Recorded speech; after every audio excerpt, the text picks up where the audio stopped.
Welcome to the Sharpe Club. A little bit past 9 p.m. on the East Coast. It is September 11th. Yes, it is. 22 years, is my numbers right? 22 years after that fateful day that affected America in many, many ways. And I'm so glad that you are with me this evening. I have what I think is a very special panel this evening. Many of you know that I am a proud Marine Corps veteran. And I thought that during this time, we often think about things like first responders. We think about our veterans, things like that. And we have all types of memorials and maybe even celebrations and all types of ceremonies on this day. But how do we really think about it as Americans? How did it affect us, good and bad? What are we thinking about now? I brought together a panel today of three of my brothers, people who I consider both my brothers in arms, Marines, but also my friends, people who I talk to and I trust. And I thought it would be great for us to have a conversation about what 9/11 actually means to all of us, how we dealt with it, how we feel about it, and what happened. First off, if I could bring on a journalist and friend of mine, the man from Hard Lens Media, the man himself, Kit Cabello. How are you, sir? Cheers and salutations. Always good to be back on your show, my friend. Thank you for the invite. I appreciate it, of course. And now someone who has run for not just governor of New York, but also for president of the United States in the Green Party, the man himself, Howie Hawkins. How are you, sir? I'm good. How are you doing? I'm doing great. And a returning champion, the man who simply keeps coming back, the political commentator here in New York State, the man himself, Michael Vass. How are you? I'm doing well. Simplified to all, both here on the panel and across America. It's good to be with everybody. Absolutely. Thank you, guys. Look, I guess the first thing I want to bring up is I remember that day back in 2001. I still remember it vividly. I was in New York City at the time when it actually happened. And I didn't see the first plane hit. I just saw it on the news. I was getting ready to go to work and I saw it in the news. And the first thing I thought was, this is true, I thought, man, some idiot, probably some private plane fell into this. Oh, look what all the damage this guy's doing. That's the first thing I thought. I didn't think it was anything more than that when I saw the first plane, but I was intrigued, so I was watching it. And then I saw the second plane hit. And that's when I knew, oh my God, this is real. This is not some idiot. This is not something silly. This is something real. That's what I felt. And I remember my initial feeling. It was total emotion. It was total anger and rage. And I was literally prepared to call 1-800-Marines and go back in. That is how I initially felt when that happened. The day after that, days after, I was so angry. I was so upset. My patriotism kicked in completely. I fell completely in line with the mob mentality. 100% I did. And I wanted to, look, I didn't. I had a family. My wife was like, what are you, crazy? Right? But I literally thought of it. That's where I felt. I'm just curious. Did any of you feel the same way differently? How did you feel? Kit, tell me. How did you feel? Well, I'm probably the youngest here on the board at a ripe young age of 38. So I was a sophomore in high school. And what's interesting to point out is, when I was a kid, my mom would make me breakfast. And as I was getting ready to start my second year in high school, had breakfast. She wished me all the best. And when I left the house is when the initial attack happened around that time. Right. So I'm already in the school, but already they're gathering all the kids into one area. So no one's talking. We don't know what's going on. And my grandpa then comes rush. Like, this is the fastest I've ever seen him, because he actually dropped me off because we missed the bus. So he dropped me. So he then comes speeding right back to the school and says, I want my grandson. I want him up out of here. And he says, Kid, follow me. And I'm saying, Grandpa, what's going on? I'm seeing all these people leaving the buildings. I've never seen it. I lived in Chicago, being a sophomore, young kid. I'm seeing adults leaving, everyone leaving in mass. So you must have been scared. Well, I mean, yeah, I was a sophomore high school kid. I don't know what's going on. I'm in the car, and my grandpa says, Kit, we're under attack. Wow. Because he was a kid when December 7th took place in 1941. So he's seen this rodeo before. Right, exactly. Yes. And so he says, look, we're going back to the house. Your mother wants you there. She's not going to work. And more or less, I was just glued to the TV, and I'm thinking, is somebody invading? Are there really more bombardments? You know, no one knew at the time. And so as a kid, did this motivate you to join or no? It played a role, because I didn't join the Marine Corps until 2004. Mm-hmm. So, you know, again, I couldn't jump in right away. Right, sure. But it did motivate me, because I did look at the fact that my family has had history in the military. My great-grandfather on the Siberian expedition in Russia, the polar expedition. Yep. My grandpa's cousin was a Marine who survived every single campaign in the Pacific, which I don't know how he did it. Somebody was looking out for him. I don't know who. Yep. And then my father himself served in Nam. So it was all of that. And of course, there was lessons learned from everything that we saw with the aftermath of 9/11. But I remember being afraid. I remember being, you know, angry and furious, but also asking, how did this happen? We're supposed to be the biggest, baddest guy in the world. Nobody punches us. We're the heavyweight champion. Who did this and why? How could this happen? And that's how I felt. So let me go to you, Howie. How'd you feel when this happened?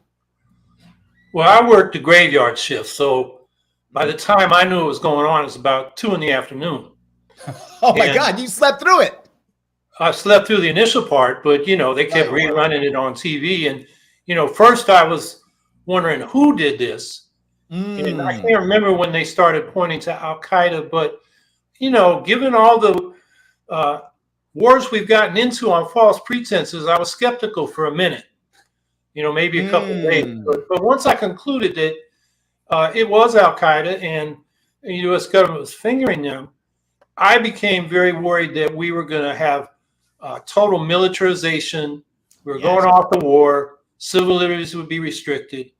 So I was, you know, in the Green Party, we drafted a statement saying, you know, this should be, and we had international support. This was a crime, and the perpetrator should be brought to justice.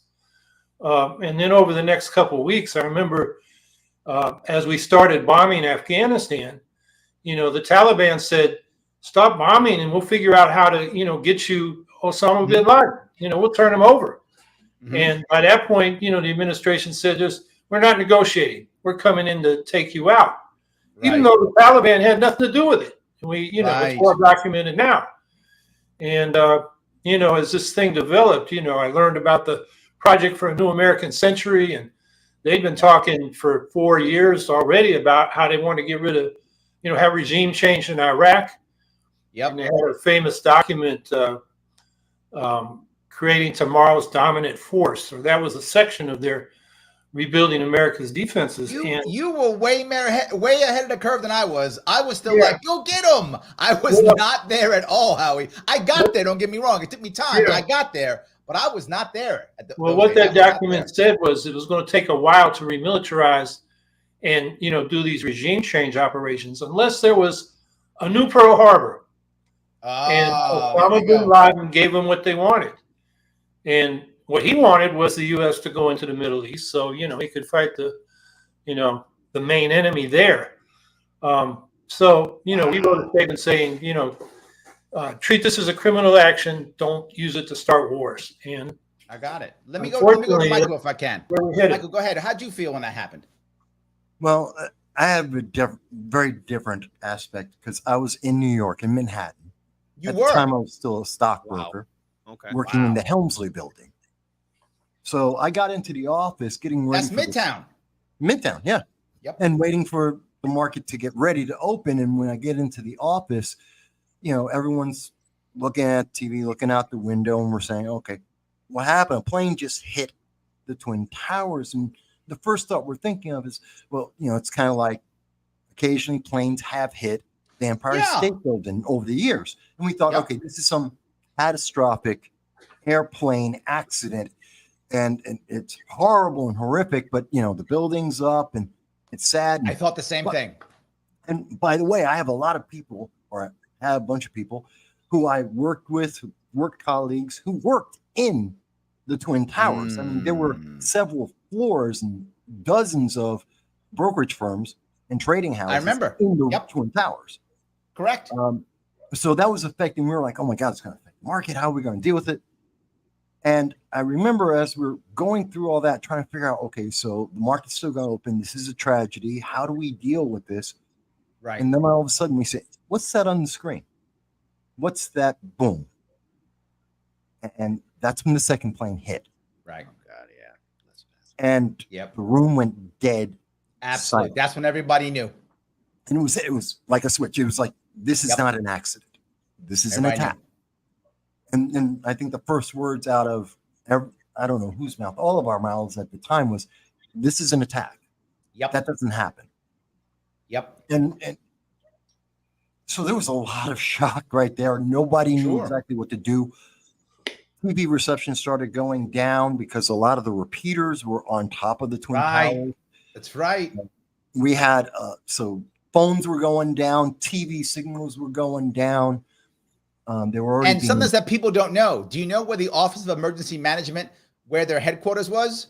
Oh, good wasn't that Lord. down on the lower floors of the Twin Yes, Towers? it was. It was in the basement of Twin Towers. Exactly Yeah. right. So New York City literally Wow. had no way of dealing with anything because their entire system went right down because that's where they put it.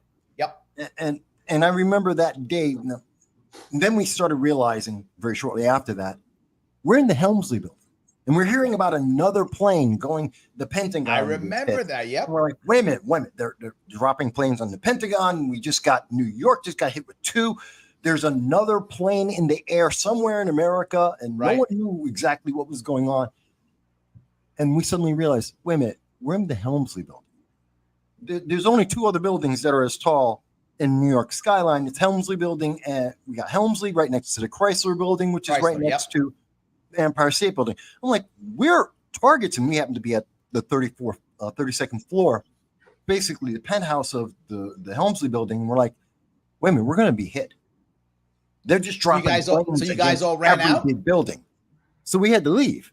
Oh, sure. Mm. Sure. And sure. I tell you, there had to be the experience in Manhattan that day. All the trains are shut down, power is going out. It felt like everyone in Manhattan was just in the streets. No cars are moving. Yep. Everyone's just walking in a daze. I literally walked from Midtown to the, I think it was 72nd Street, walked into the only bar that I saw that was open, completely filled. Everyone was there, Of course. just dazed, staring at the TV, had a beer, got interviewed by some news, I don't know who it was, and some media gave them a blurb about being in shock, and eventually walked pretty much to the Bronx to Yep. get Wow. home. So because you had to walk across one of those bridges, right? One like the Yeah. Avenue Bridge. One of those. Yeah. Most people don't know that most of the bridges, the big ones, were all shut down. Yeah. But the ones that went north to the Bronx, those are open. Actually, a funny story. I told my wife this. My wife and my wife used to work in Manhattan when I didn't at one time, and I said, if something happens, go straight north.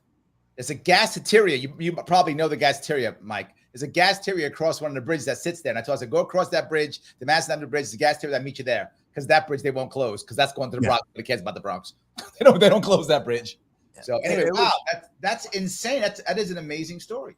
Yeah, and now after that came the emotion, because that was the shock, and then came the emotion. I wanted to go back like you, Kit. I wanted to go, like you, Larry. I wanted to go, but at the time I was about 35, 36, so too old. We hit the cutoff. So don't say it about yourself. Come on.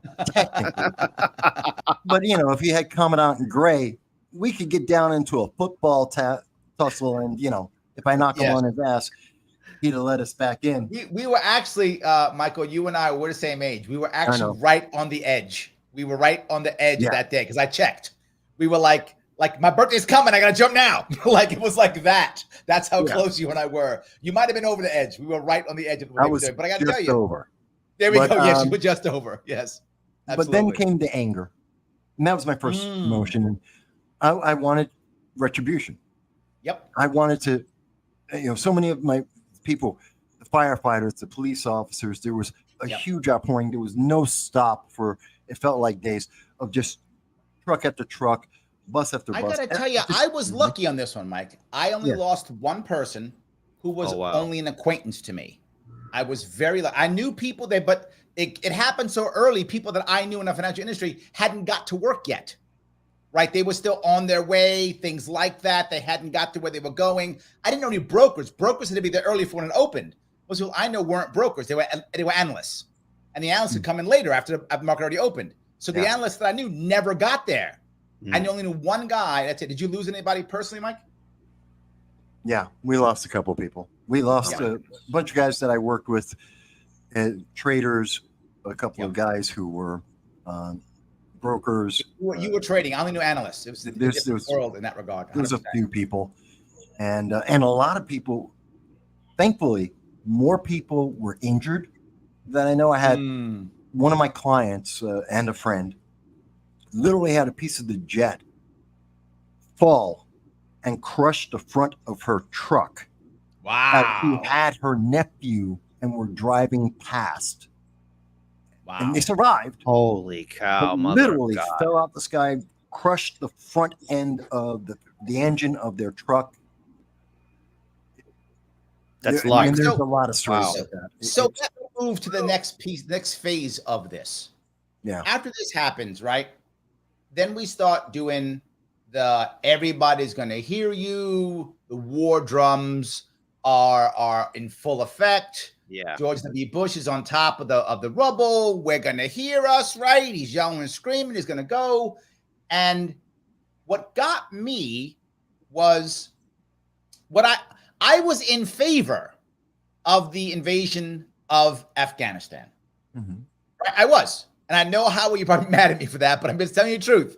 I was where my head was. I was like, yes, I don't care. Go in. But what I thought was, and here's my point. I was kind of in your world, Howie, meaning that I didn't mind invading Afghanistan, but I thought the goal was get Osama and then leave. That was what I thought was going to happen. And I was okay with that. I was like, go in, get him. And that's what I believe. Go in, get him, and get out, and we're good. And that's it. And you don't hurt anybody. You don't have to hurt. You get in the way, you're going to get hurt. That's how I thought. That's what my head was.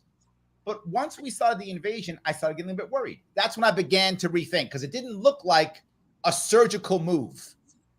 It looked like an occupation. So I was starting to get concerned. I don't know. Howie, were you okay initially, or you were against it the whole way through? I was against it the whole way through because I'm just very skeptical that the military can go in, overthrow a government, and rebuild a society. You know, that's a huge political problem, and the people in the country, you know, the Taliban wasn't that popular. At some point, you know, people were going to change the government, but that, you know, to come in with, you know, our armed forces, and as we found out, particularly, in Afghanistan, but I think of Iraq, you know, where we fomented the sectarianism between Shia and Sunni so 100%. Ignorantly. And, you know, we dismissed all the, you know, bureaucrats in the Iraqi government who were in the Ba'ath Party because you had to be in the Ba'ath Party to get a job. They weren't, you know, hardcore Baathists or lovers of Saddam Hussein. And we left a country that couldn't even, you know, administer itself. All its technical expertise was gone.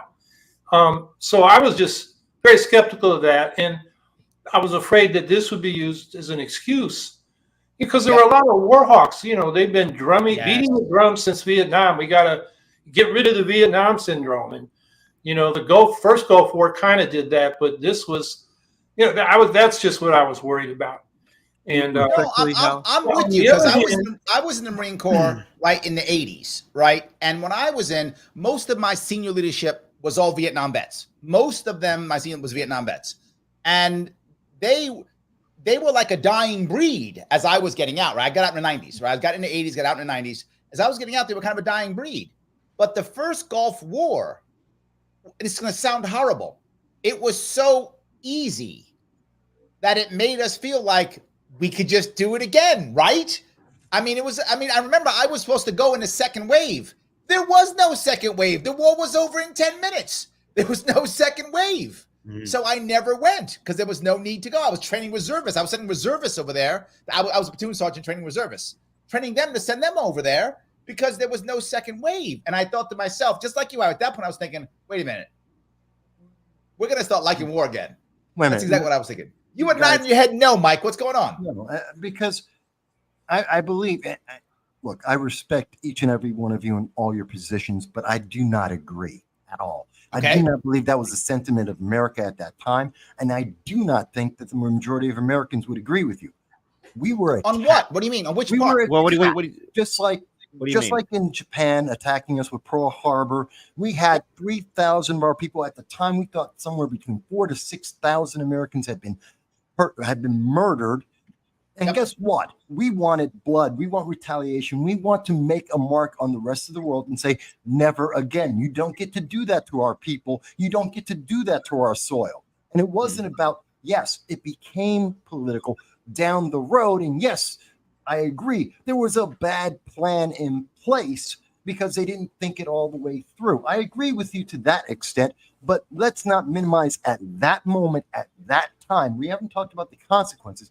But at that time, it wasn't about world building. It wasn't about the governments over in the Middle East that no one could name and no one cared about. It was about you just hurt America, and America is going to stand up.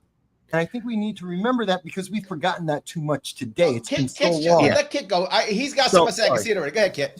So first, Michael, I do agree with your mindset of Americans want a revenge. I mean, I served in 2004. I mean, I put my feet on the yellow footprints, and I was part of 2 deployments in Iraq. And yes, the media did its fair share job of promoting that propaganda and that bloodlust because again, it wasn't politically expedient or wise to be against the war, because anyone that was anti-war even called it the fact, hey, there are no WMDs in Iraq. Everyone was silenced. I mean, look at what happened to a lot of quote unquote liberals or progressives who were on maybe MSNBC who lost their jobs, or anyone else who was an anti-war voice. Because the anti-war movement, while it was somewhat in its infancy, there were people who were just quick to put their foot on it. But as for a plan, there was a plan by the neoliberal establishment and, of course, the war profiteers to have ongoing war. Afghanistan was a mess, but there was the goal of going to Iraq, going to Iran, and anywhere else, because the big game at the end of the day was the oil. And we can't forget that, the Bush-Cheney administration was made aware that there was going to be attack. And what was Bush's infamous words to the people who told him? You covered your ass. You covered your ass. And the thing is, for many, let's give the benefit of the doubt. Who would ever think that with flying 2 planes into the World Trade Center would actually happen? But knowing that that administration was surrounded by war hawks, and knowing that there was this overconfidence in that administration to try and perceive themselves as being strong, they knew that there was something going to happen, and they didn't act on it properly. And how could we forget that Osama bin Laden? I'm with Kit on this. Hold on. That Osama bin Laden was our own Frankenstein. We made him who he was when the Soviets were in Afghanistan. Yeah. He was our buddy, just like Saddam. They were our friends. They are our creations. And they came back to bite us in the butt as soon as we cut off their funds. We make all our bad guys, Kit. You are totally correct. We just like what's going to happen in Ukraine. We made Ho Chi Minh. Yes. We made all of them. You're totally correct. We make all. But before we go, what I think Kit is 100% on. I know, Mike, you told me about it, but let me get this. This is the point I think is true. I do not believe at all that like America was part of it or decided it or did. I know people believe that. I don't. I believe what you're saying, Kit. I think America was waiting for it.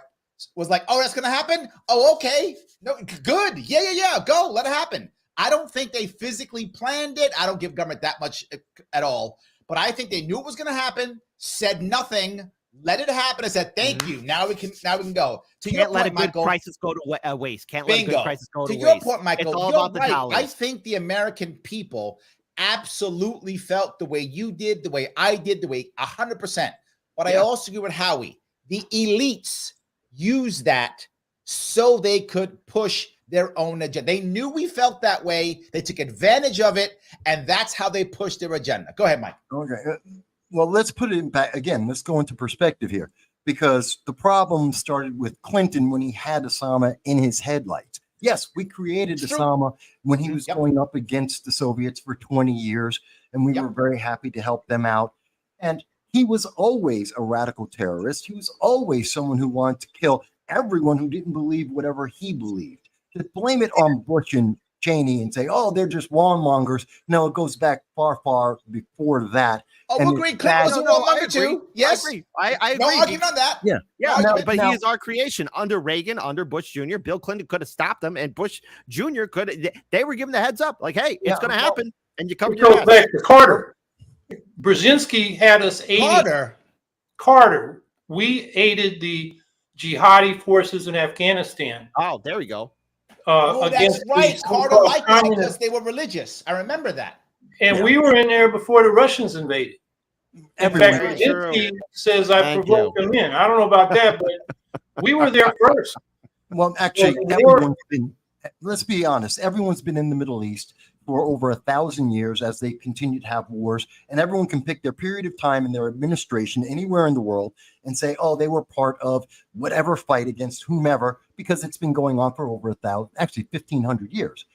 That's not really the relevant part. And if we want to be pissed off at administrations for what they were doing, by the way, I did want to bring this up. I am pissed off, and I do want to mention just very briefly that Joe Biden going to Alaska was an insult, and then lying in Alaska about being in New York City on September 12th, like he had some sympathy and empathy for the American people when he didn't even show up until September 20th, is worse than just being insulting. It's worse. You're not than going to the get lie me that he defend made about Biden. September You're 1st. You're not gonna no get me argument defend here. Biden. I will never defend that senile old bat. The Never man had the gonna defend audacity to Biden. say in Vietnam, "Hey guys, I got to go to bed."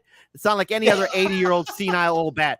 Right? Hey, there is no defender here for Biden. So, I'm not saying yeah, so- anyone's for Biden. I just there. wanted to bring up the fact that, and a lot of people aren't going to notice it because NBC and most of the major media are running with, oh, he's in Alaska and he's talking about 9/11. Well, first of all, he shouldn't be in Alaska. And second thing is, don't bring Kamala there because they are making it easy for her to transition to take over your job. But third, and the really big thing is, you're lying to the American people again, just like he lied when he said that everyone's coming home from Afghanistan and he left 5,000 people over there. I am incensed at what he has done 9/11. today. Simple. Mike, Simple. 9/11. Not. I know, but that's stay why on I said, topic. Yeah. I said I'm incensed about what he did today, and he is Yes. a absolute liar, and it needs to be mentioned, and he needs to be We're Yes. in agreement, but he's a senile old bat who doesn't deserve to be in power. So we're in Exactly. agreement here. Okay. Now- so, Absolutely. so Coming there we back go. Everybody fighting you on that. Now, Yes. coming back to the 9/11 thing, look, I do not doubt that all politicians are opportunists, and given the opportunity, and everyone we know in the military, you take the opportunities that present themselves when your enemy is weak or they have exposed themselves, and you take action on that. Yep. The fact that there are war plans out there's a war plan for everything you could possibly 100%. imagine. To say that we were waiting for this opportunity, no, Yeah. we took advantage of it, absolutely. But I What's the do not difference? believe that America is running around the world going, hey, let's set up a firecracker over here. Let's set up a Absolutely, firecracker we there. are. We're literally doing that. for a That's long literally what time. we're doing. Yes, we have. It's all been about the dollars and the resources Yes. and who we can control. I mean, the reason why we have such an extremist Islamic government in Iran is because we, in the 1950s, along with British intelligence and as well as big oil, removed the national government there and Yes. installed in the Shah, who was a dictator to his people. And the people out of desperation went to somebody, a group that would make sure that what happened to them would never happen. So that's Are the we reason talking why. about I mean, the thing is, this is all about consequence and repercussions. The United States, being a global superpower, like any other empire, has its interests at heart. And the thing is, with 9/11, the United States was waiting for, okay, who's going to take a swing at us? Because after all, where were we at in 2001? The Soviets are long gone, so we lose our bad guy. We lose our Saturday morning cartoon villain. That's Well, we got this big correct. old military. How are we going to justify the costs of it? Forever endless, meaningless wars. No, Yes, and yes. Forever I wars. I The military disagree. industrial the war profiteers need to keep that money and dollars coming in. Did and you they need their forget we bad lost guys. five? No. We lost five soldiers a couple years back in Mali. Yeah. Why were we in Mali? And now all of a sudden there's a coup in Mali. What? Oh, what a coincidence that is. I'm sure we had nothing to do with that. Come on, we have setting fires across the entire globe. We always doing that stuff. We should stop setting fires. It is very easy to look backwards in time, to rewrite history, again, like Biden's doing right now, rewriting history to see things in a different perspective that matches a political agenda or a political ideology or objective. I do not believe at that time, nor today, do I think it's yes, we are opportunists. We will take advantage. And as the superpower, and yes, we are an empire, which is not a bad thing. It is a horrible thing to be an empire. I am bringing you on. When I win anything, I am bringing you on, Michael, as my communication director. That was such spinning. You spun so much. I got dizzy over here. You were spinning so much. There's nothing wrong with America being an empire. And there is. Look at the grave of the Roman Empire and their forever wars. The Mongol Empire. And look at how we've improved society with the Romans. I hope we could do as well. Under their end. No, we better hope we never end up like the Imperium of Rome. We better hope we never end up like all these empires of old. Right, let's move on to the biggest piece. Hold on, guys. Okay. Howie was talking about it. Howie was talking about the idea that he was worried, way ahead of me. Yeah. That he was worried that we were going to use this to take away civil liberties. Absolutely. And man, was he right. Yeah. And I got to tell you, when the Patriot Act got passed, when I first heard them talking about it, I wasn't that upset initially. I was like, oh, okay, this will be okay. That's what I thought initially. Then when I started looking at it, I'm like, whoa. I thought we had a constitution. I thought we had a constitution. Okay, maybe I'm wrong. We don't have one. And as it just went down the road, that really for me was when I was like, okay, something's wrong. Mm-hmm. Right? Something's wrong. Patriot Act really for me was like, okay, that literally was like I'm done. This is a bad idea. At that point, I was telling people that we actually lost, that Osama bin Laden won. Once Patriot Act was in play, I was like, Osama wins. Because his goal was to take away our freedom, and he did it. He won. He wanted to beat us, and he did it. And what bothers me is we still have it now. Yeah. We still have it now. It got renewed. Well, the thing is, like with the online censorship, I mean, even aftermath of the Patriot Act, I mean, we're seeing what it's evolved into. Americans are being spied in on. My YouTube channel has been hit not once but 8 times by YouTube censorship. Yes. Now, thankfully, I've been able to survive it. We're still monetized. We're still alive and kicking.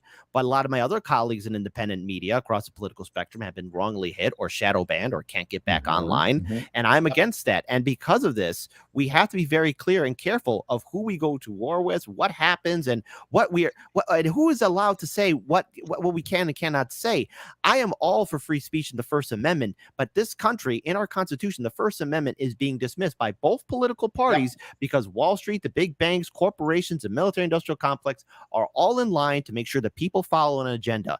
And because of the aftermath of 9/11, we created an environment where the bad guys can finally say, hey, look, these Americans gave up their liberty. They don't believe in a single thing they say. And we 100%. Fell for it because we let our anger and our passions get the better of us. And we let our politicians lead us into this disaster. And our media played that role. And whistleblowers are still being censored. Now, I got to be careful because I won't say their names, but whistleblowers. Yes. Both Democrat and Republican presidential administrations have been silenced, and the press has gone along with that too. And that is the decay of our republic. And becoming that way, we lose who we are. And then for all the veterans who fight, sorry, can I just finish this here? Go. For all the veterans or military personnel who put on the uniform and serve this country, it means that for the long run, we're helping out these business people, these war profiteers, these corrupt politicians, kill the very thing that we're supposed to be fighting for. And the thing is, what happens to the veterans? What happens to these service members? We get screwed over too by our political system, discarded. And the press says nothing either. So we got to protect free speech because it's so important, because if we lose it, then what was this whole shindig all about? I gotta go even further than this. Once this happens, now it becomes okay to freeze everything for an emergency, right? New Mexico now, legal gun owners can't carry their legal guns in New Mexico because the governor goes, no, because there's an emergency with gun violence, so I'm suspending this. One more time. Legal gun owners with legally owned guns cannot show their guns, can't carry their guns because the governor goes, no, right? Of course, during the lockdowns, same idea. We're just going to mandate stuff and shut stuff down and close stuff down, right? all of this, I think 9/11 made all of this okay. The Patriot Act made putting people in jail. Obama murdering American citizens overseas with droning American citizens. That was unheard of before 9/11. He would never do that. Never. Look. No, Bill Clinton was a drone. Wanted to bomb people too. He would have never purposefully, openly bombed an American citizen.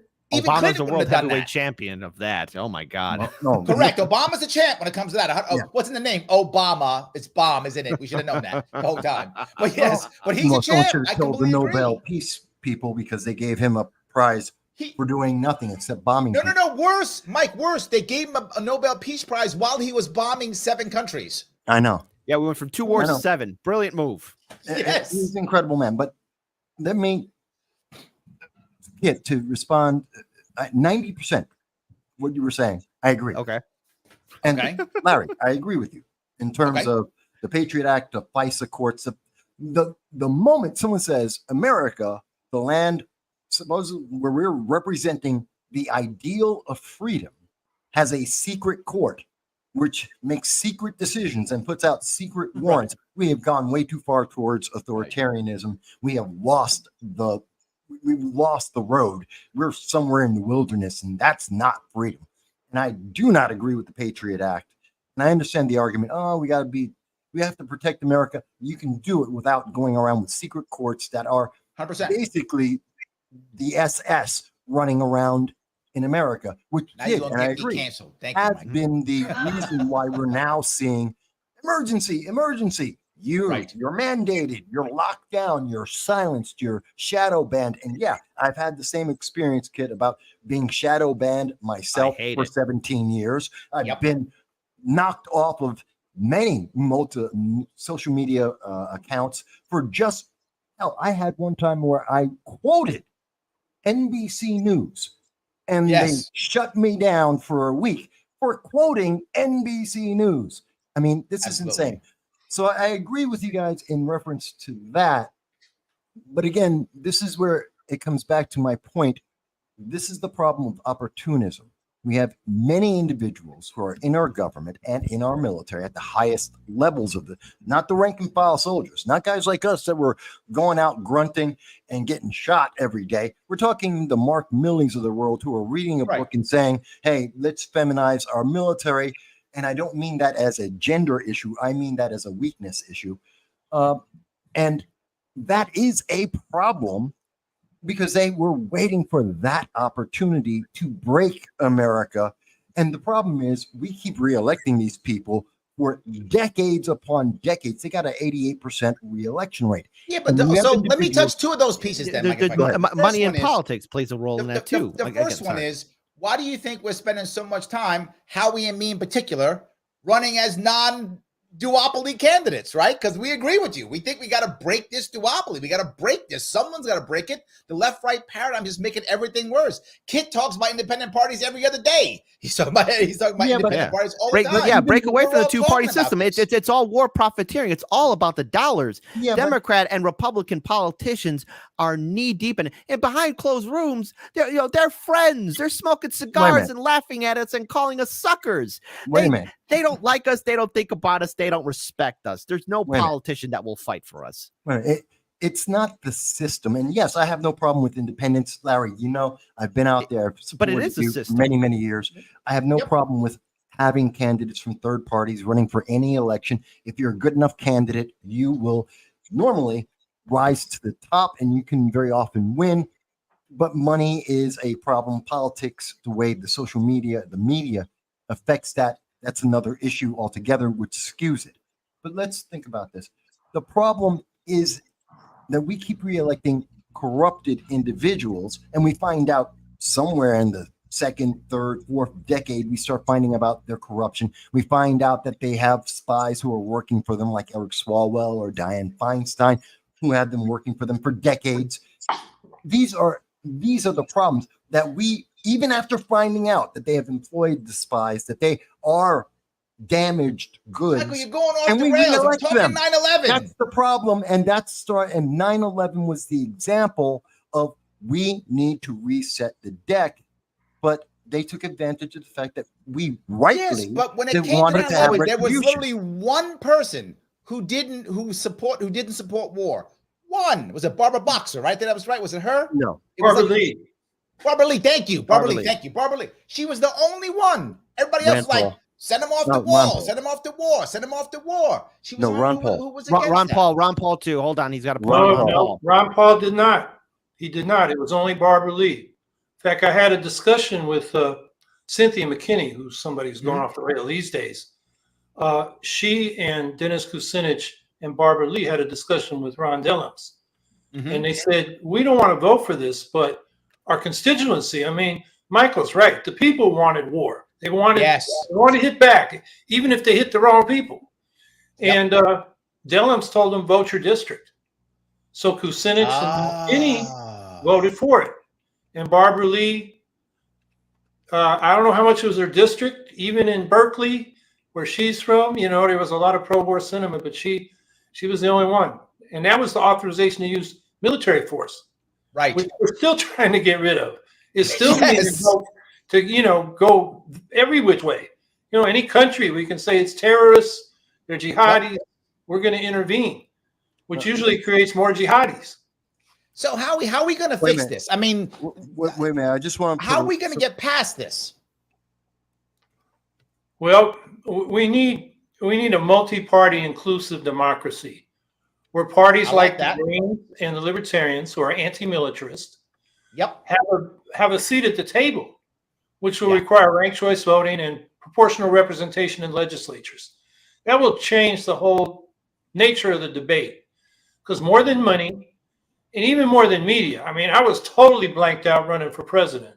Not just by corporate media, but by most of the progressive media that was anybody but Trump. So they were for Biden, and they didn't want people to even know I existed. I remember. But even more than those two factors is the fact that when you come to a close election, people are afraid of wasting their vote or splitting the, if you're on the Green side, the center-left vote, on the Libertarian side, the center-right vote, and your worst enemy will get elected.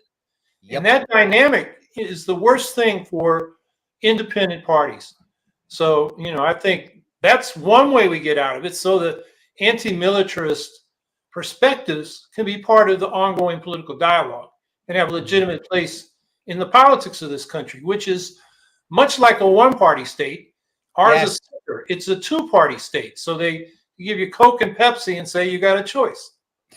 Well, let me ask one more point, if I could, Howie. This is the thing that do you think, and I think people will go back and forth on this one, since the Patriot Act and since our other wars, the story that's been told is we got to fight them over there so we don't fight them here, right? That's always been a story. That's why we got to go bomb Iraq. That's why we got to go bomb, you know, Afghanistan, because we got to fight them over there so we don't have to fight them here. Do you think we're safer? Do you think this has actually worked to make us safer, that since we fought them over there, we're not fighting them here? No, we've made enemies. I mean, with all the riches we have in this country, we should be helping other countries develop and become prosperous. We should be making friends instead of enemies. You know, in most of these situations, most of the conflict is people rising up against their own ruling classes. That's true. And sometimes, we talk about Biden's hypocrisy. When he ran for president, he said Saudi Arabia is a, reactionary state. We're going to have nothing to do with it. And then once he needs their oil, given the situation in Ukraine, he goes and kisses the guy's hand or whatever he did. Yeah, they're all friends. But, they're all buddies. Yeah. And then, talk about behind closed doors, Larry. We know in this state, Governor Cuomo increased ballot access requirement, petitioning to 45,000 signatures in 42 days. And there were 8 attempts. The Libertarians tried, the Greens tried. Even the Republican candidate, with all his money, tried to create another ballot line. And I think the Libertarians caught him with his pants down because they photocopied sheets of the petition and then infiltrated them back into the petition. So it looked like more than 45,000. It was fraud. It's the documentation of that is still in the Board of Election. The Democratic DA in Albany County said he would investigate, and nothing came of it. Of course not. Because I think behind closed doors, the Democrats said, okay, we'll let you get away with this one. you owe us one. So next time, if the Democrat, the Republicans are going to say, okay, we owe you one. Yes. We're not safe. Okay. We're not safe at all. Here's the thing. Not only have we made enemies abroad, but the American people have been made the second enemy by the political establishment. By calling it out, we're getting our phones spied in on, our emails being checked in by our own government and institutions who our politicians give a green light to. Our elections are decided for us by corporations. Citizens United, McCutcheon's decision helped cut us at the knees. And 9/11 was that opening salvo in which politicians, the media, the establishment all got together and got what they wanted. And the American people gave it silent, obedient consent because we didn't see the big picture playing out. And now people are reacting to, hey, we are losing our freedoms. And the American people are being made into public enemy number one. But on top of that, let's look at what we have done. We are a nation that is surrounded by enemies, and we are seeing all of this come home to us by causing political instability in Central and South America. We have a migration crisis. Oh, that's what you mean. Okay. By again, also again too, by also causing political and economic and military situations in North Africa and the Middle East. We're causing forever wars to happen there as well.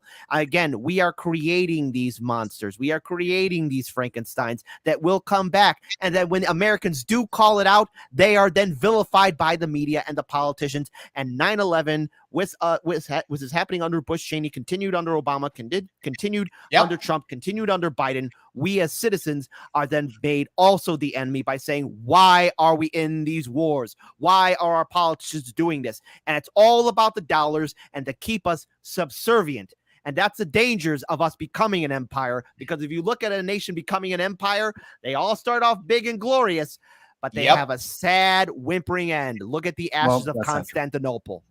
Okay, look now at the ashes of Constantinople. Mike is chomping at the bit. Go ahead, Mike. Okay, first of all, let's make a clarification. Ron Paul voted against the Patriot Act. He voted for the war. There was a little bit of confusion there. I wanted to make sure that was clear which one we were talking about.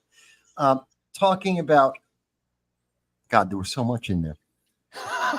So you think for a second, hold on. Let me take a couple of comments. I got people comment. Let me get a couple comments. Okay, Dave says, when I saw the two planes hit, my first thought was Y2K come a year later. Oh, interesting. Yeah. Oh, I could see that. That's actually logical, because who flies planes in the buildings? You know, I could definitely see that being a thought. Absolutely. He says, normally when someone hijacks a plane, they take it to a country that you don't want to go to. That's a very valid point. I could see someone thinking, oh, this is some kind of Y2K glitch. That makes sense. That's good. Andrew says, glad to see Howie and Larry together again. Of course, Andrew. Howie's my friend. Absolutely. Of course. Absolutely. We do shows together every year. Every time. We always do. So yes, of course. Patty says, I was working at McDonald's in Maybrook, New York. I actually heard the planes fly down the Hudson River and thought they are too close together. A customer freaked out, telling us we're under attack, go home. But then she goes, we did not shut down. We actually sent food to the volunteers. That's kind of nice, isn't it? That's the one thing I got to say that I actually loved about 9/11 is all the people who came together. That was something that was amazing. The people who were like, how do I help? I remember after it was kind of recovering, I was purposely going downtown to eat lunch downtown because the people weren't there anymore for the businesses. As soon as they opened up downtown, it was like a couple months before they opened it up. But once they opened it up, I was working on 59th Street. I was working further north than you were, Michael. I was on 59th Street at the time. And I would get in the subway, head all the way down for lunch every day and eat lunch down by the financial district as soon as they opened it up, right? I was down there all the time, downtown doing it. I felt that was amazing, right? That part I loved. Look, America is known for, one of the things that we're known for is to come together, and we are the single greatest charity to the world. To address something Howie had mentioned, there is no nation that is more generous, both as a government and as individuals, than the United States people and our government. That's a fact. It's not disputable. It's not a question. It is a fact. We feed more people around the world. We take care of more people who are hurt than anywhere else in the world, except for our leaders taking care of us. Not such a great record. Yes, not so good at that one. We can talk to Maui. We can point to Katrina. We can point on both sides on that. East Palestine, Ohio. Yeah, we got a lot of problems within our own country, but the American people pick up that slack. The problem is the American people do all of the things that we do without asking for attention, without asking for the limelight. No, and you're right. because of that, we see a lot of politicians swoop in and they try and usurp that as if it's their own action so that they can get a political gain. Let's remember, the world is not filled with angels. America is not the only superpower in the world. We're not the only nation in the world that is involved in international politics. It's called international politics for a reason. We are no more involved in other nations than other nations are involved with us. It is a game that has been going on since long before the Greeks were around, and it will continue for longer than we are all alive. We are neither angels nor are we the devils of the world. We just happen to be the best at helping the world, as we have done more than anyone else. But we That made doesn't some mean we demons don't have too. problems and that we can't make it better. But let's not demonize ourselves more than we should be. Well, Roger's got something for you. Roger's on. He said it was Giuliani who put the emergency dispatch center in the Twin Towers basement. That's true. It was Giuliani who did that. It wasn't there before. He did do that. Now, by the way, it's in Brooklyn. They've moved it. I know because I do work for them. I do trainings for a lot of the city agencies, and they've moved it to Brooklyn. But anyway, he says, "Boss, you were a stockbroker. Now I understand why you have the views you have." Got it. That's the part that made me laugh. You know we had to get you, Boss. Roger always got to get you. Yeah, you know Roger. We got to do that. Okay. Shout out to Roger. Shout out to Roger. Ryan says, "My first thought on 9/11 was, what took them so long? Wow. I attended an anti-terrorism class in 1984 when I was in the Air Force, where this scenario was covered, though not a specific target. I had no idea. I did see. It's funny. I was on the ground side in the Marine Corps when I was in intelligence, and we never dealt with this kind of thing at all. No, we were ground side. We never dealt with this. We were always about human intelligence, tailing people, following people, interrogation, stuff like that. We never covered anything like this at all. But I guess you're right. Air Force. That makes sense. This is something you would cover." Well, you know what? You know what's interesting, Larry, is that the X-Files did a spin-off show of the I guess I forget what it was called, the Lone Gunman or something. That I think the spin-off was, but their first episode was about a plane flying into the World Trade Center, and this was before 9. It was like 1998, 1999 when that episode came out, and it was like, wow, the X-Files wrote it down, and that's what happened. Nothing suspicious there. Nothing suspicious at all. Well, I think we all can see and have seen, and it's been coming. I mean, we've heard people, all of the, Starship Troopers. Who was the writer there?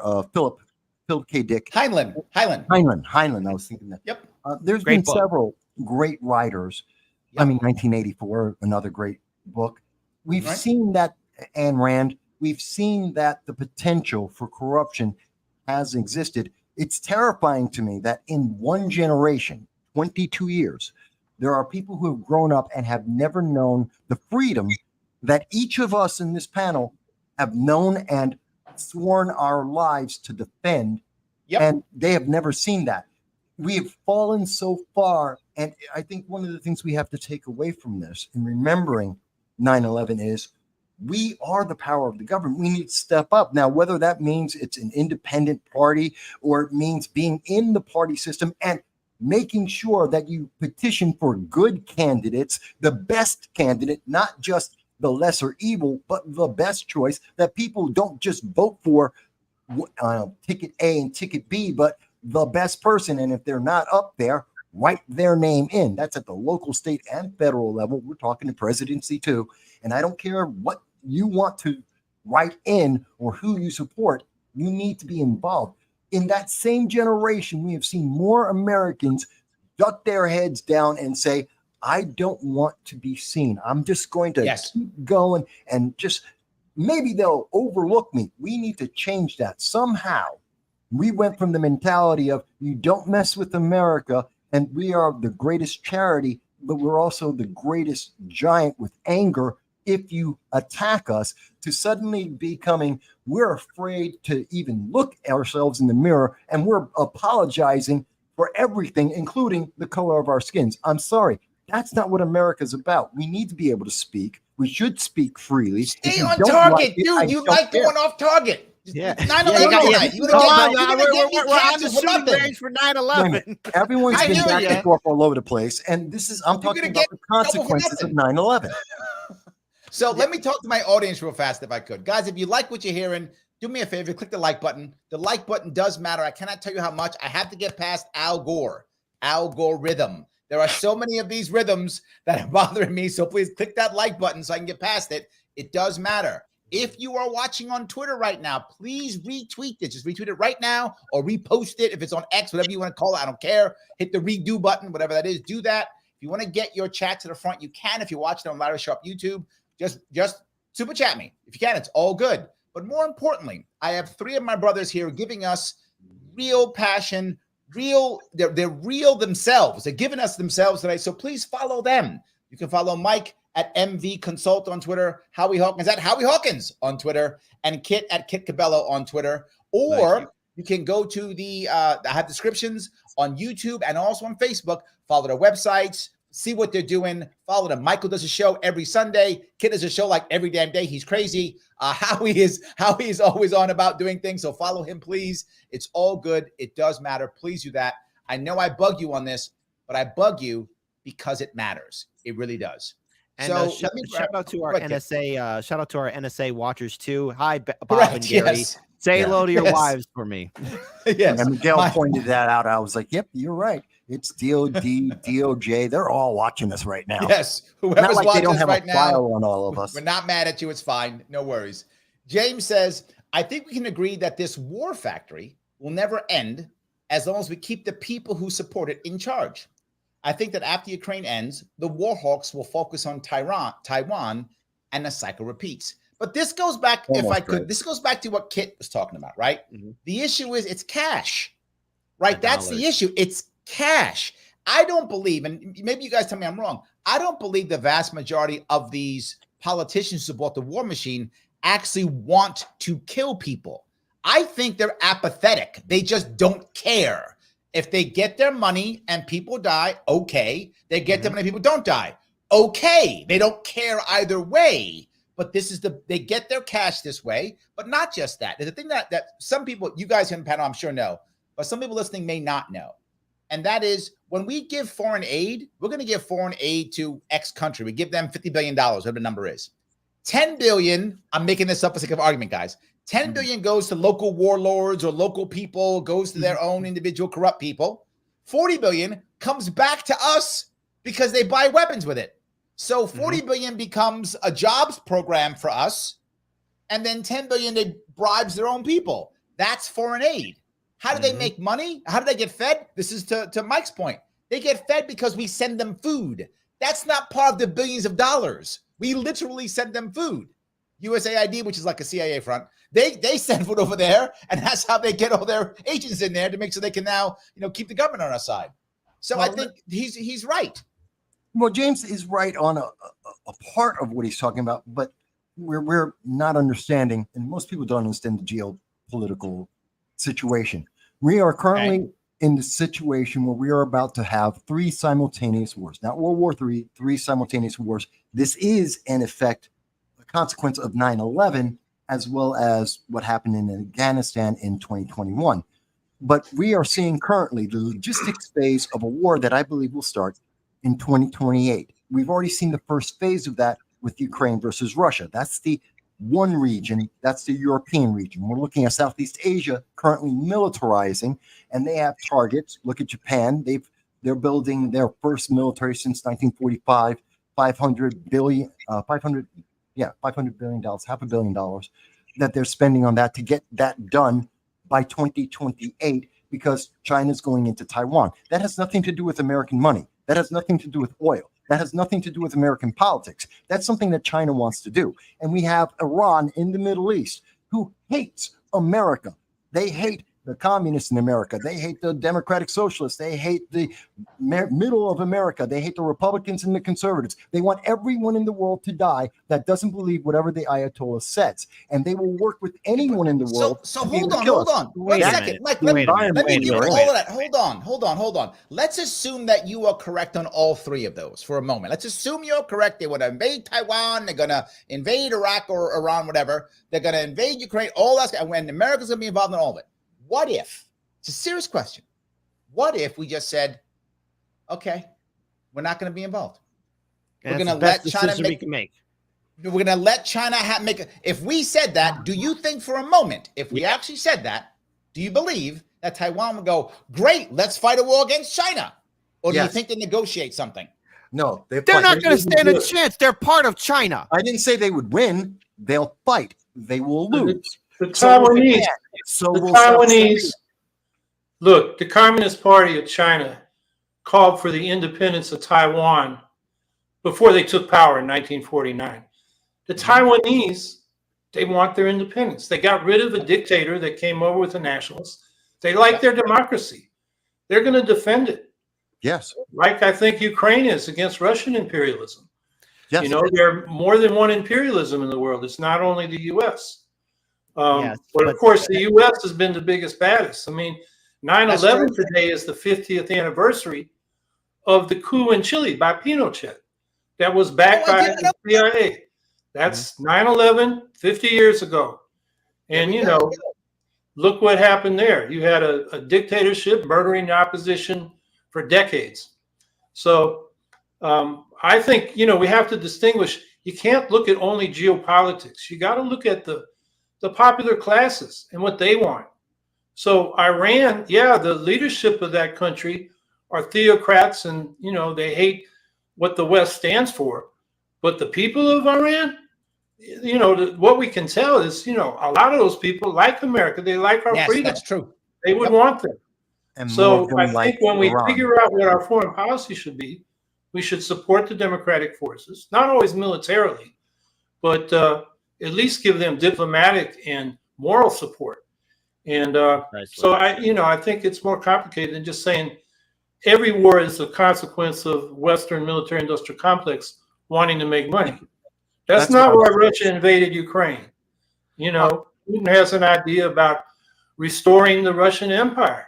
Well, also, we provoked a crazy person. Look, growing up on the streets of Chicago, the last thing you do is try and provoke somebody who has a history of not being well in the head. And not to mention, the United States has been financially involved in Ukraine and helped cause a coup in 2014 under the Obama administration. That was revolution. That war has been nothing for war profiteering, benefiting both Democrats and Republicans. And before the first Russian tank crossed the goddamn border in Ukraine, what happened? What did our politicians do who were connected to war profiteering? Did they call for diplomatic needs, or did they call up their brokers and start making a huge profit? Because all these politicians in Washington, D.C. made a huge financial killing in 2022 when the war started in Ukraine because they knew about it. They knew about it, and they saw the dollars and billions of dollars go to Ukraine while Maui gets $700 freaking dollars. It's all been about the dollars, and 9/11 has been about that. The military-industrial complex has been about war and money, and people dying. Look, Kit, how's it feel, Mike? I know. It's all a joke and a sick one at it. Well, Kit, let's be, again, it's not, when you're talking about Ukraine, and yes, you're correct, the war started that we see right now is only an extension of what started in 2013 under Obama, leading the rest of NATO in negotiating to allow the Crimea to go over to Russia. But that's because Ukraine has always had a corrupt government since World War II. And every nation has been there. Yes, we talk the most about Hunter because he's connected to Joe, and we know that they were getting money over to him since 2015. I understand that corruption, but the corruption was well before, and it had more than just the United States behind its name. It's just that we happen to be at the top of the hill. We're the best at the best of everything in this world, and so that we get most of the attention. That's not to say that this was about America and what's happening in the Ukraine. It's about what happened between historically what's been happening with Russia and the Ukraine going back about 200 years. But it does involve America because of Russiagate, because of 9/11, because of Russiagate, and also people who have Putin derangement syndrome too. I want to get Howie in this because what I want to bring on Howie here is you said that the Taiwanese would fight. I believe you; they would fight. Yes. But my point is, if we were to say, to your other point, diplomatically, are you telling me that America couldn't create some form of diplomatic resolution?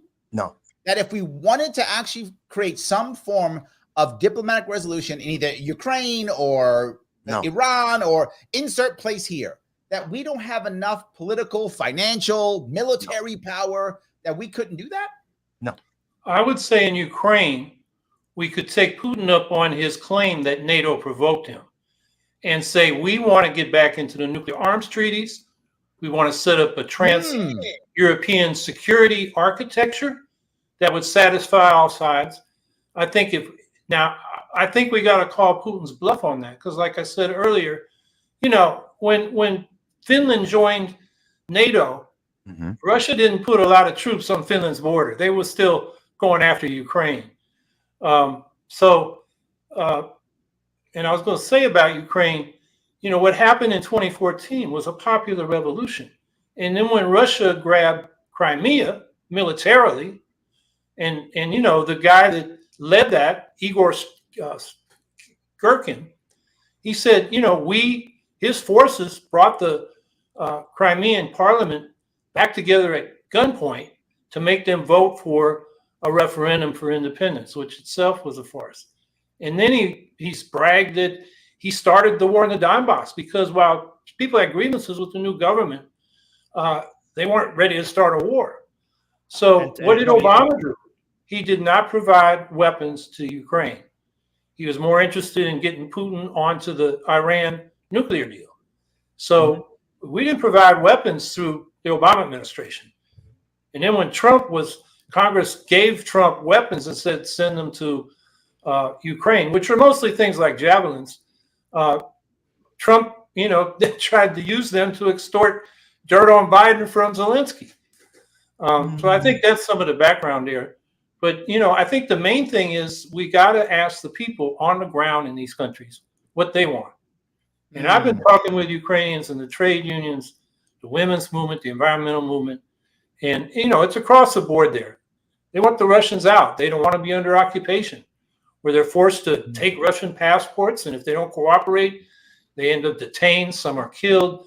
Children are being abducted to Russia. That's why the Ukrainians are fighting. They want. Let's not turn them all into angels, because the Ukrainian government has a history of corruption. There obviously is not the element in there too.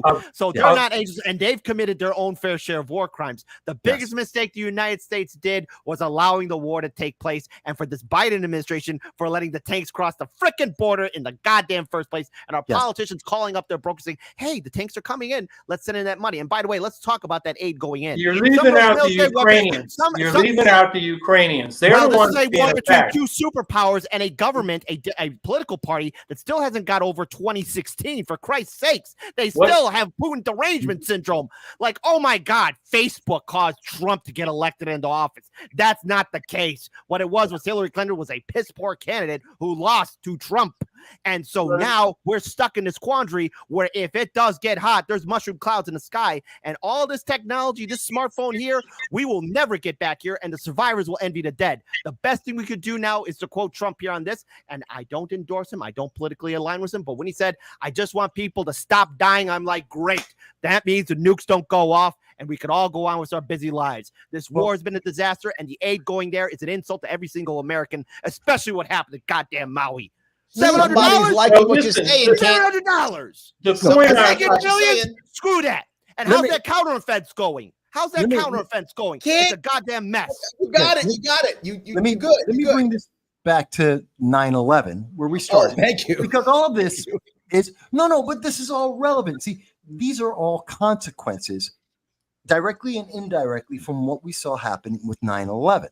In that, when the American people, yes, our initial reaction was righteously and correctly to get revenge, to protect ourselves from this happening ever again. And by the way, it never has happened again. But then we overreacted because individuals took the opportunism. And the problem is, when we saw that opportunism, when we saw the overreach of government and opportunists within our government of both political parties, in fact, every political faction in America went and overreached since 9/11 to some degree or another.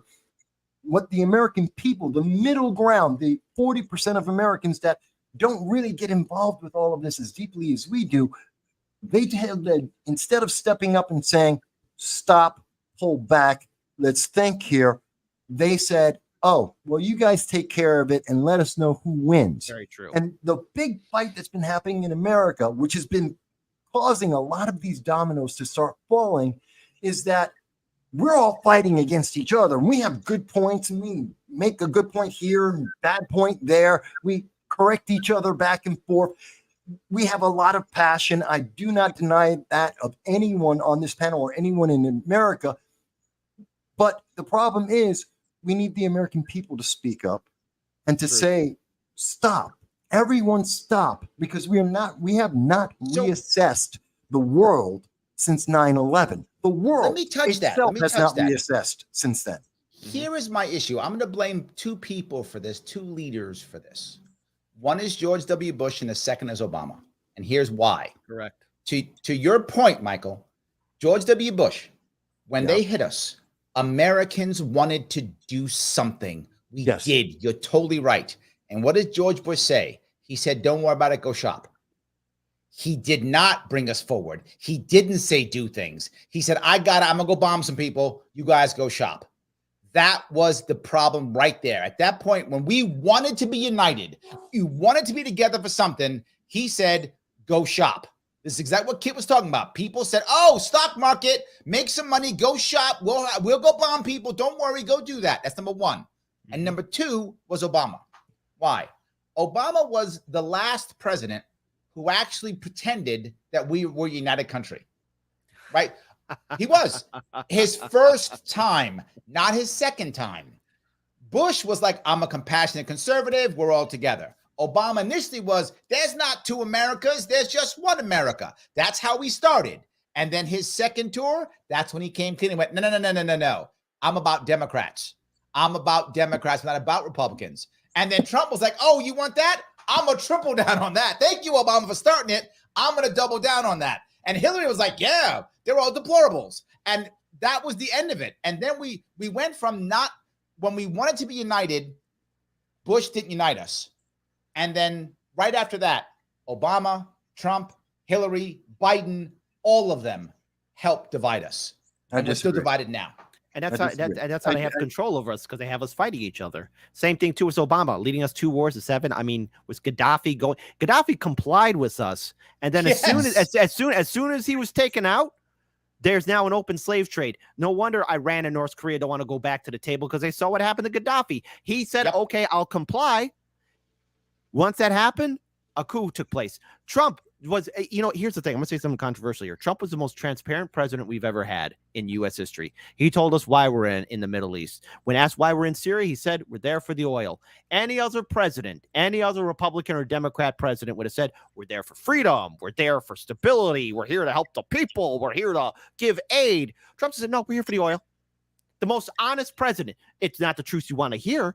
But hell, that's the reason why we were in Iraq and Afghanistan. It was all about the resources and the dollars, not about freedom, not about 9/11 or justice. Now, of course, the American people were enraged with the aftermath of 9/11, but every single war since 9/11 was about money, and more money. It was all about the dollars, all about resources. I want to bring up, but you bring this up, Kit, right? This is the part that gets me. I'm shifting a little bit till today now. That makes sense. We talked a lot about on the way, but today. And I'm going to say something. You said unpopular opinion. I'm going to say an unpopular opinion too. I hate the Freedom Tower. I hate it. Oh, I was there. Yeah. I won't go see it. I won't go see it because I hate it. I don't recommend it. The Freedom Tower. I hate the ceremonies we do for 9/11. I hate everything about this day. And people get mad at me when I say it, but I do. And I hate it because our ceremonies are a celebration of our failures, of our losses, of our cowardice, of our destruction of our own everything. It took us 11 years to build the Freedom Tower. What an embarrassment. Yes. And what did we do? We kept 2 holes where people were to remind us of death and failure. Oh, not a monument that would show the bravery of those men and women who ran into the tower and died. That we should be proud of. That we should have a monument to every day of the week. That's impressive. No, But the wait a minute. people who I- died wait a minute. reminded of that. I got a can't salt in the wound stand for it. for you too. In 2014, I was there with my stepfather and my mother to visit New York City. I was just there on vacation, and I went there because I wanted to see the Ghostbuster Firehouse originally, right? Oh, but that's the okay, yes. the 9/11 memorial was there too. It's like, let's go check Right. it out.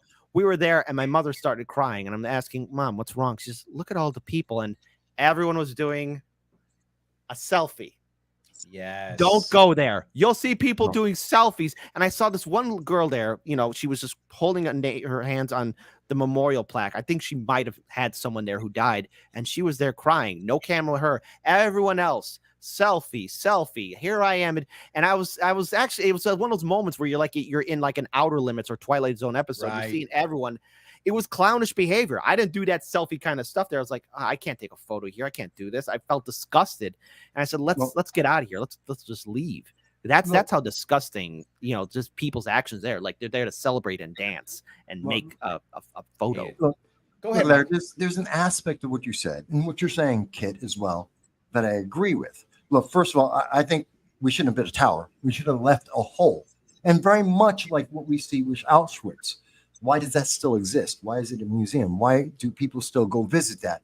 Even though it's a negative reminder of what can go wrong in a country, what can go wrong for the world. And yes, having that negative monument is as impactful and as powerful as it is to have a positive one. Maybe we should have had images and statues of the police and the firemen and the people who are helping each other in front of that or right next to that hole in the ground, which would have changed the way people react to it. But because our politicians want us to feel good, because our media has been forcing and pressing this idea that you need to feel good, that the only answer is feel good, not the consequences. The opposite, Mike. They want us to feel scared. That's not good. They want us to feel scared and worried. Yeah, that is a monument to make us feel scared and that we need them. I think that's scared and worried. No, I don't think it's meant to make people. I don't think the new Freedom Tower is meant to make people scared. I think it's meant to make them feel good. That don't worry. Just as long as you keep your head down and keep voting for whoever you voted for, you're going to be safe. Just keep following the line. Just keep towing the line.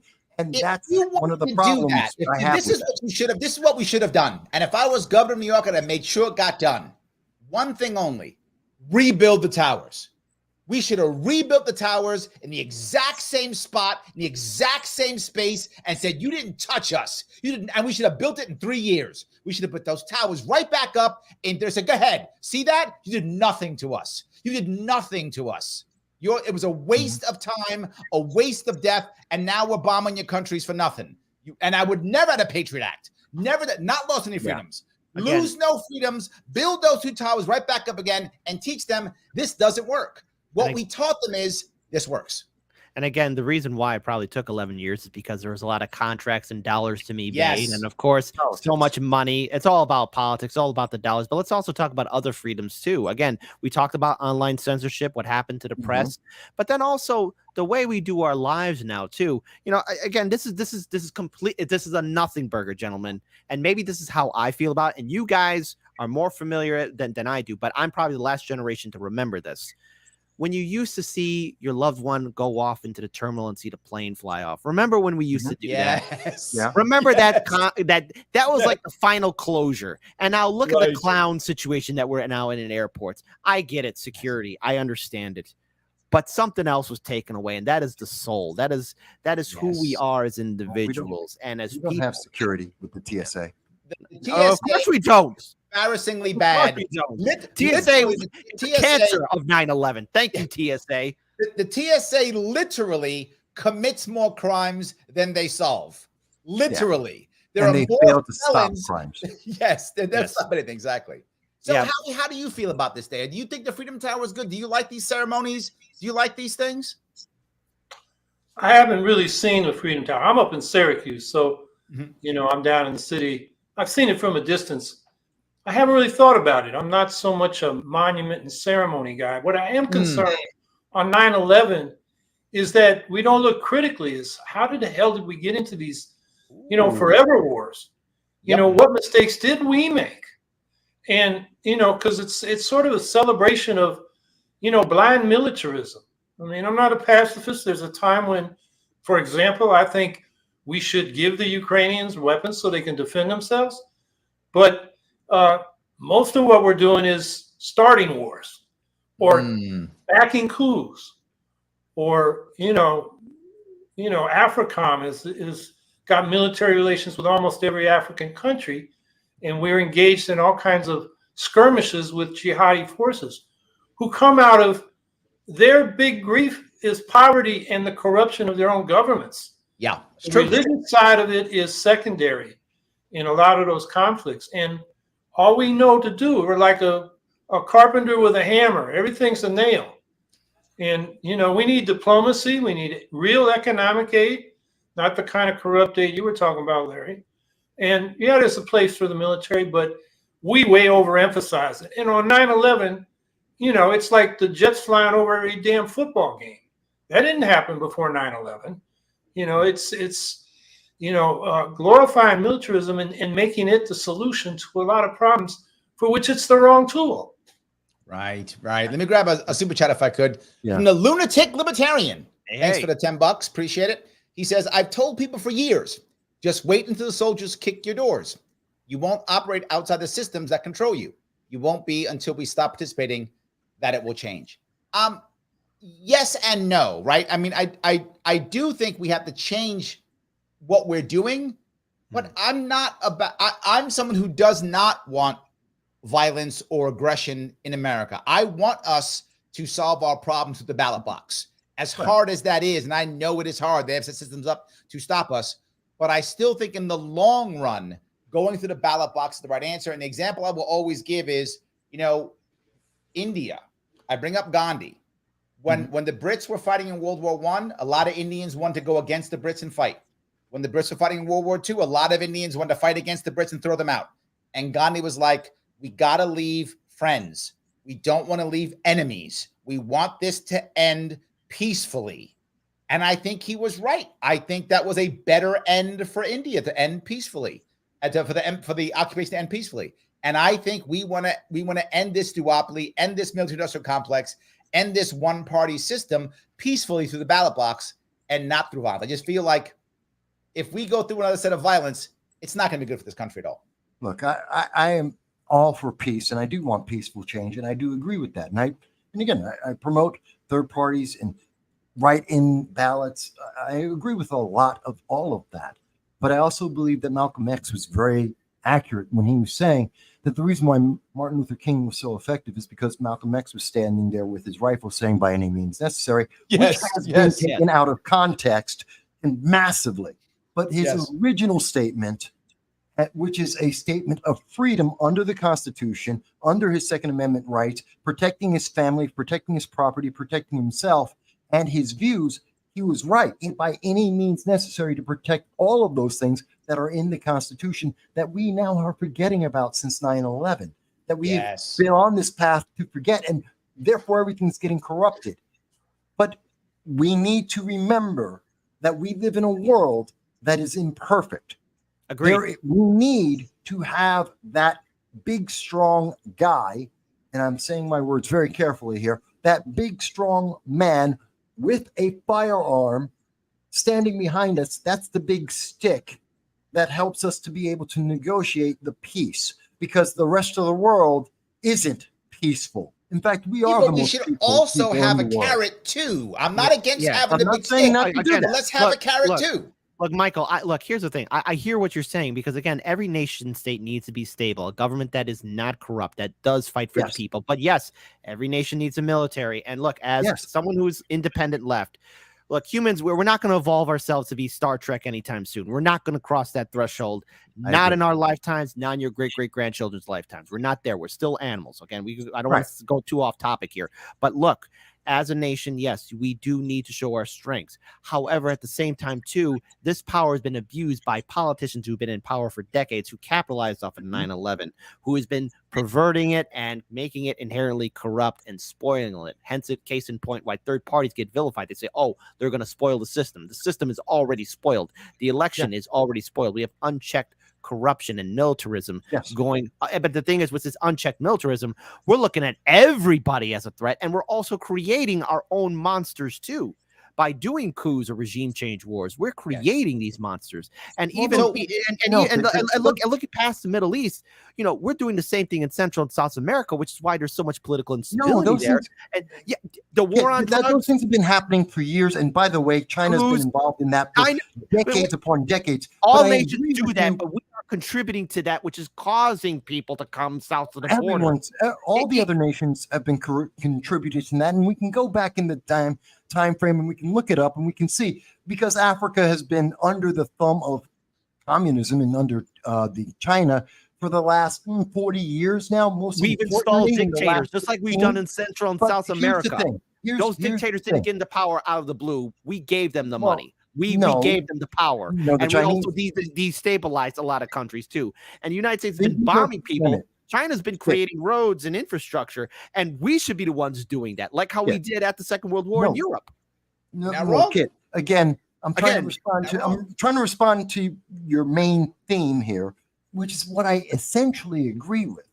But I have a different answer for you, which isn't to blame America and say, oh, look at these other things that other nations are doing just as well as us. And it just so happens that in certain parts of the world, other nations like China are better in Africa. And trying to get into South America. That's what BRICS is about. But what I think is essentially correct there is, yes, we do need to get rid of the corruption, which requires the American people to do what we haven't done since probably the 1990s at the latest. We need people to be involved. They need to speak up. It needs to be more. We should be all.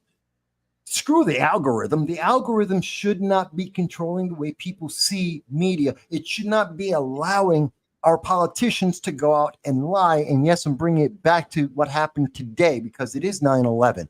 And we have a leader in America, Joe Biden, lying to the American people. It isn't even a question. Even NBC News has admitted it. They You preach to the choir on this one, Mike. Yeah, we agree. But wait, I'm not talking to you guys. I'm talking to the American people. That this was unacceptable by any president of any political party, except since 9/11, because we stopped. The American people as a mass stopped saying anything. There should be a massive outrage, and it should be the number one story in America right now. The only thing people should be talking about, besides remembering 9/11 and saying, how can we prevent that in the future and help the world to move forward? And by the way, we need to ostracize, we need to admonish Joe Biden, because you lied to the American people. That doesn't help us improve the rest of the world.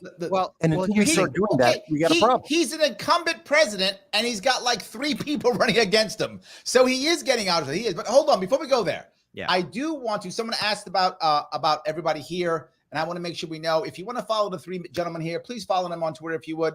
Mike at MV Consult, Howie Hawkins at Howie Hawkins, and Kit at Kit Cabello, or head over to either my YouTube page or to my Facebook page, and all the details are right there. You can follow them, check out what they're doing. Please do it if you can. I want to grab a bunch more comments. I mean, a lot of comments, but before I do that, Kit, please tell me what you are doing. How can people find you? What are you doing before I grab comments? Go ahead. All right. Well, first of all, I'll be interviewing another libertarian candidate for tomorrow morning's show. So tune in with Lars Mapstead, who will be joining us. Heartlands Media is live every Monday through Friday at 9 a.m. Central on YouTube, Rockfin, Rumble, and Kick. And we have our show on Can TV as well. I'll also be interviewing comedian Chrissy Marr, as well as musician Jesse Jett of Indie News Left. So tune in for this week.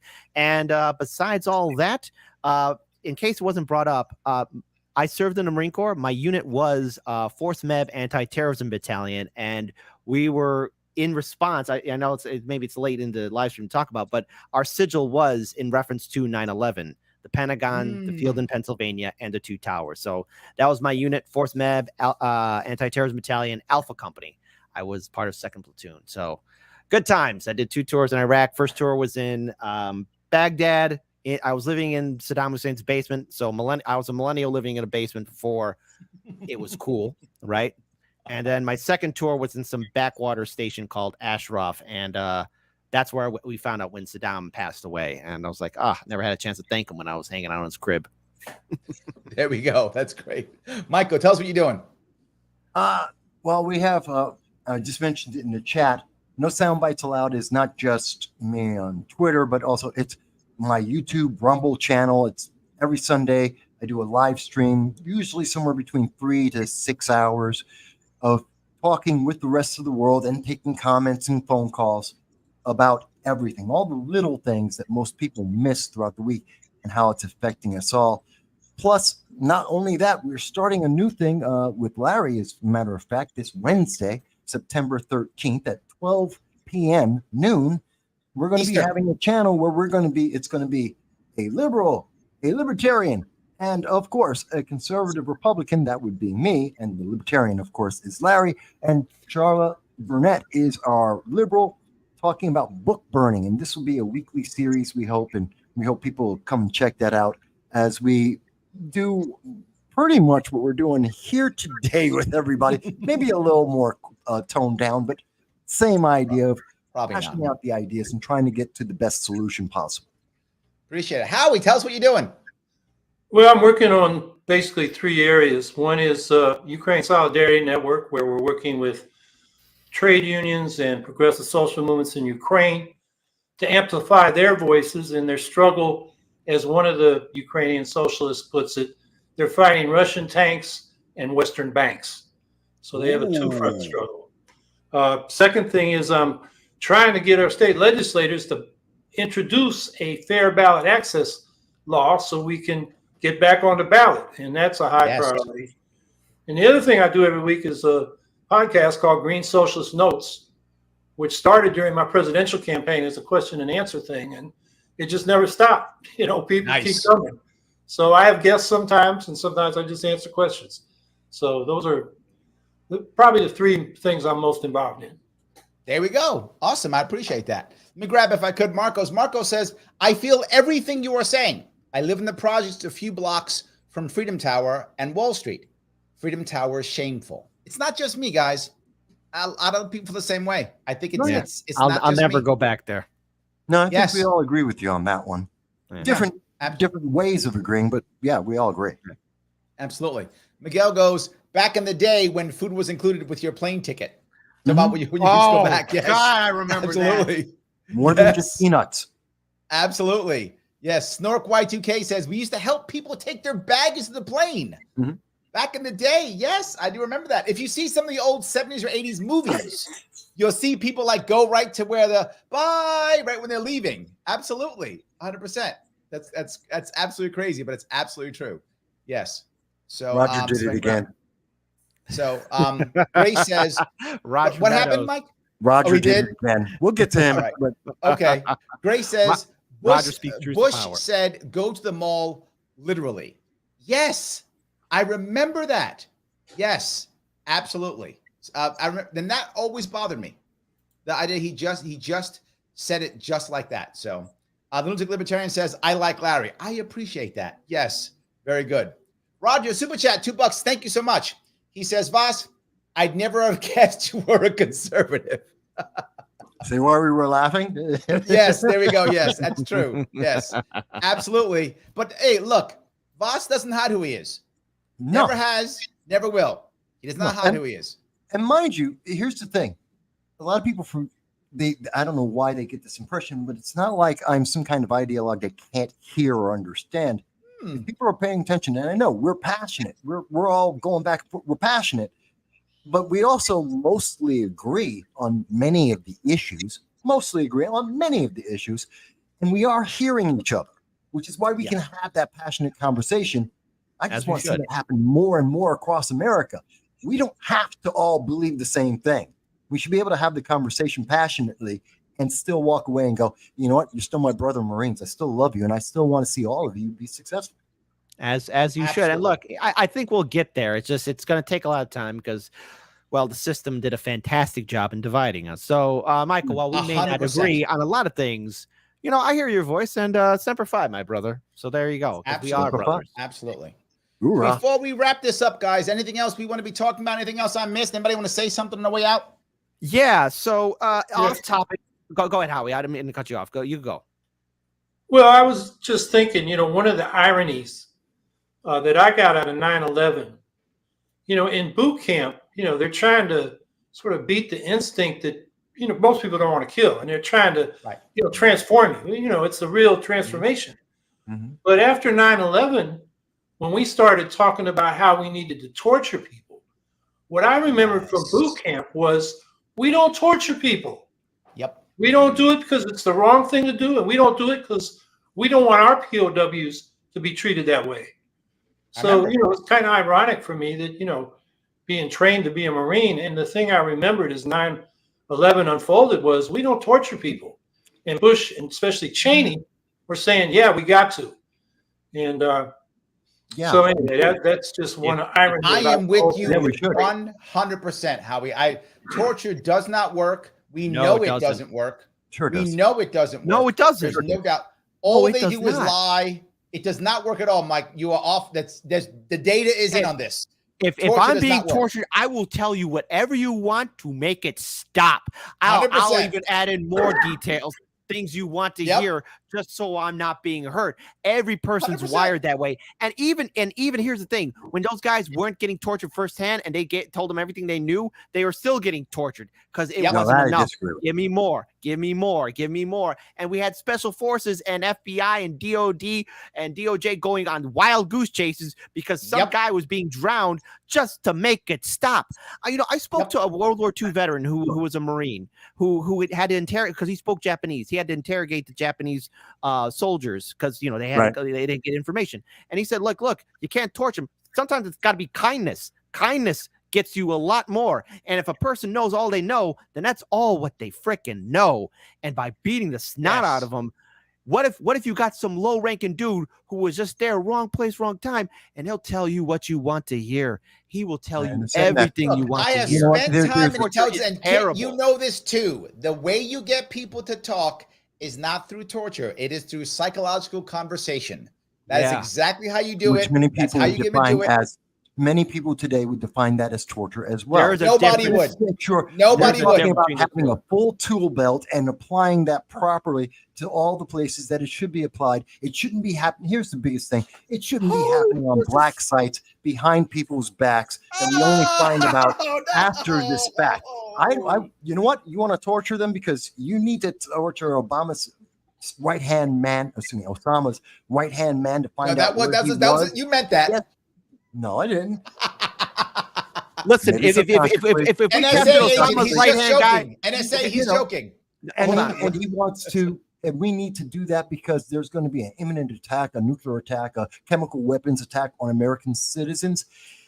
I'm against, in general, the principle. No. Hold on. Let me touch this piece. I hear this argument all the time. No. Here's the reality. If someone really believed there was some kind of nuke or something that was going to blow up some city or something, if they really believe that and they tortured some guy and found it, nobody's mad.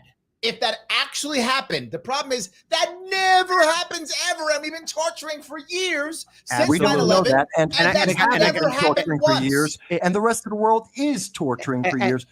Again, but we should not be doing that. And number two, I got two examples. Where torture didn't work. First of all, one, due to due diligence, again, people were able to find out not through torture, but hey, Osama bin Laden's not in Afghanistan, he's in Pakistan. And number two, a document went to this president, guy we never heard of, named George Bush Jr. Hey, imminent attack. Terrorists might fly planes into two buildings. What did Bush Jr. say? You covered your ass. And they did that without torture. So, and Clinton said, let Osama go. He did the same thing. Look, we can point at different things. Torture doesn't solve a full tool belt works. I will say anything what anybody wants to hear, just so. Oh my God, get that bullet torch away from me. Right, oh my Howie, God, that's your fault. Don't cut off my feet. It's his fault. That's it. And we have a journalist who is being tortured. I won't say his name because of the algorithm. But he is in there with hardened criminals. I'll just post it real fast. I'll post it real fast without saying it. I'm not really happy with that guy anyway. All right. Go on. Yeah, but he should be tortured. What do you got? Kit, go ahead. What do you got? Okay, so I guess since we're wrapping things up, look, sorry, we got real passionate about that. So what am I working on? Obviously, Monday through Friday, 9 a.m., you'll see Hardlands Media. And as a final note, Since we are a morning show, we do like to talk a lot of stuff. But one thing I want to mention about 9/11 is how even after what happened, like the first 2 years, how the World Trade Center was itself censored. You didn't see the do you remember the Spider-Man, the original Spider-Man, where like in the lens the two towers were there? They had to change that. I remember, yes. The King Kong movie where Kong climbs the World Trade Center, they took that down for a while. Anything that had the two towers in a film was taken down. And again, entertainment point. I'm gonna tiptoe around this. In the year 2000, not 2001, in the year 2000. Westwood Studios came out with a game called Red Alert 2, where the Soviets invade America, right? And I played the Allied campaign. Allied win, 1990, kind of big victory, like through your command troops and push back the Soviets. You have the option of playing the Soviets. Mission 1, you are invading DC. You have to destroy a 5-pointed building. That's mission 1. Oh, it gets better. Mission 2, you're in New York City. Your Soviet lieutenant tells you, destroy the World Trade Chrysler Building. Oh, my God. Yeah, the WTC. They tell you to do that. Now, the thing is, that game itself was had to be censored. You could still see it, but you'll never see anybody do a Let's Play. But I find it interesting that in the year 2000, the first 2 missions have to deal with the Pentagon and the World Trade Miguel Center. says they no longer show the Simpsons. I love that episode. Towers. That's the best. Wow. That's an outstanding episode right there. That's a good one. By the way, you missed Roger's super chat. Now, well, before we go to you, because you're going to wrap us up, Mike, before we go to you, Roger says, Michael Jack Bauer Vasquez coming to theaters in 24. I love it.